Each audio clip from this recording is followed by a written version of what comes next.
أعوذ بالله من الشيطان الرجيم నేను శపించబడిన బహిష్కరించబడిన శైతాన్ నుండి రక్షణ పొందటానికి అల్లాహ్ శరణు వేడుకుంటున్నాను. واذكر أخا عاد إذ أنذر قومه بالأحقاف وقد خلت النذر من بين يديه ومن خلفه ألا تعبدوا إلا الله إني أخاف عليكم عذاب يوم عظيم. మరియు జ్ఞాపకం చేసుకోండి, ఆద్ జాతి సోదరుడైన హూద్ ఇసుక దిబ్బలలో ఉన్న తన జాతి వారిని హెచ్చరించింది. మరియు అలా హెచ్చరించేవారు అతనికి పూర్వం కూడా వచ్చారు, మరియు అతని తరువాత కూడా వచ్చారు. అతను ఇలా అన్నాడు, మీరు అల్లాహ్ను తప్ప ఇతరులను ఆరాధించకండి.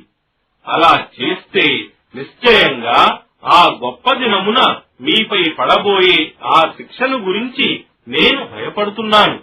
قالوا أجئتنا لتأفكنا عن آلهتنا فأتنا بما تعدنا إن كنت من الصادقين. వారిలా అన్నారు, మా దేవతల నుండి మమ్మల్ని దూరం చేయటానికా నీవు వచ్చింది? నీవు సత్యవంతుడవే అయితే నీవు బెదిరించే ఆ శిక్షను తీసుకురా.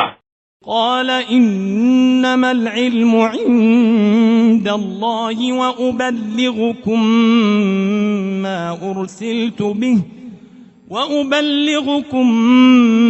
أرسلت به ولكني أراكم قوما تجهلون. హూద్ అన్నాడు, నిశ్చయంగా దాని ఆ శిక్ష జ్ఞానం కేవలం అల్లాహ్కే ఉంది. మరియు నేను మాత్రం నాకు ఇచ్చి పంపబడిన సందేశాన్ని మీకు అందజేస్తున్నాను. కాని నేను మిమ్మల్ని మూఢత్వంలో పడిపోయిన వారిగా చూస్తున్నాను.